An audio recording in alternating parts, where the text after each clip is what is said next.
तर नमस्कार मित्रांनो, स्वागत आहे तुमचं आपल्या सोशल टॉक मराठी या युट्यूब चॅनलमध्ये. तर आज आपण पाहणार आहोत आजच्या व्हिडिओमध्ये की मुख्यमंत्री माझी लाडकी बहीण योजना यासाठी ई-के-वाय-सी करण्यासाठी नवीन सरकारने ऑप्शन ॲड केलेले आहेत. त्याबाबत जी-आर आलेला आहे 11 डिसेंबर 2025 रोजी.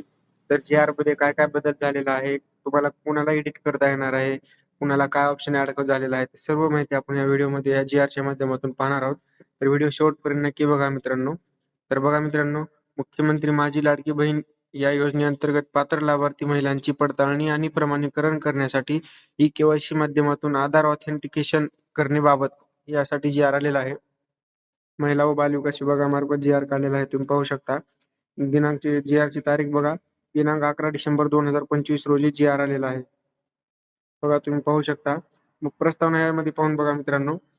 मुख्यमंत्री माझी लाडकी बहीण या योजनेअंतर्गत पात्र लाभार्थी महिलांची पडताळणी आणि प्रमाणीकरण करण्यासाठी ई-के-वाय-सी माध्यमातून आधार ऑथेंटिकेशन करण्यासाठी ई-के-वाय-सी प्रक्रिया करण्यास शासन परिपत्रक 18/11/2025 अन्वये दिनांक 31/12/2025 पर्यंत मुदतवाढ देण्यात आली आहे. म्हणजे तुम्हाला 31 डिसेंबर 2025 पर्यंत ई-के-वाय-सी करायची आहे मित्रांनो.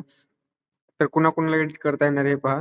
या योजनेअंतर्गत ज्या पात्र लाभार्थी महिलांचे वडील हयात नाहीत किंवा पती देखील हयात नाहीत किंवा घटस्फोट झालेला आहे, त्या लाभार्थी महिलांनी स्वतःचे के-वाय-सी करावे व तदनंतर त्यांनी त्यांचे पती अथवा वडील यांचे अधिकृत मृत्यू प्रमाणपत्र व घटस्फोट प्रमाणपत्र किंवा माननीय न्यायालयाचे आदेश यांची सत्यप्रत संबंधित अंगणवाडी सेविकाकडे 31/12/2025 पर्यंत जमा करण्याच्या सूचना देण्यात आलेल्या आहेत.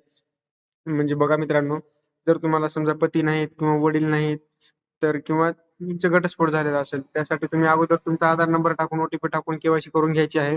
नंतर तुम्हाला तिथं ऑप्शन नवीन ॲड झालेले आहे. त्या संदर्भात माझा पुढला व्हिडिओ येईलच. ते पाहून तुम्ही करू शकता आणि तुमचं जे किंवा तुम्ही घटस्फोट झाला असेल तर घटस्फोट सर्टिफिकेट किंवा डेथ सर्टिफिकेट जर मयत झालेलं असेल तर ते तुम्हाला 31 तारखेच्या अगोदर अंगणवाडी सेविकाकडे नेऊन द्यायचं आहे. इथं दिलेलं आहे, तुम्ही पाहू शकता बघा.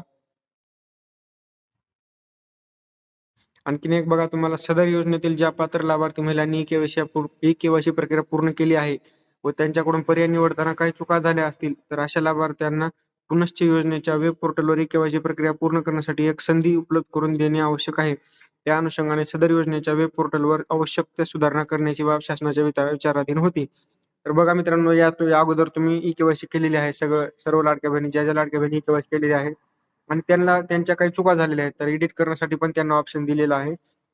समजा तुम्हाला काही संभ्रम निर्माण आहे, माझी के-वाय-सी चुकलेली आहे, सबमिट झाली आहे का नाही, जर तुम्हाला अशा कुठल्या पण अडचणी असतील तर तुम्ही परत एकदा ई-के-वाय-सी करून घ्या. तुम्हाला कुठलीही अडचण येणार नाही. तुम्ही परत ई-के-वाय-सी केली तर तुम्हाला चांगलंच राहील. ते तुमच्या मनावर असेल मित्रांनो. आणखी एक बघा मित्रांनो, मुख्यमंत्री माझी लाडकी बहीण या योजनेअंतर्गत ज्या पात्र लाभार्थी महिलांचे वडील हयात नाहीत, पती देखील हयात नाहीत किंवा घटस्फोट झालेला आहे, त्या लाभार्थी महिलांनी स्वतःची के-वाय-सी करावी व तदनंतर त्यांनी त्यांचे पती अथवा वडिलांचे अधिकृत मृत्यू प्रमाणपत्र व घटस्फोट प्रमाणपत्र माननीय न्यायालयाचे आदेश याची सत्यप्रत संबंधित अंगणवाडी सेविका यांच्याकडे 31/12/2025 पर्यंत जमा करण्यात यावी. सदरची प्रक्रिया ऑफलाईन पद्धतीने करावयाची आहे. मी वरील सांगितलं आहे मित्रांनो तुम्हाला. अंगणवाडी सेविकेकडे हे नेऊन द्यायचं आहे तुम्हाला कागद. अशा प्रकारचा जी-आर आलेला आहे, तुम्ही पाहू शकता.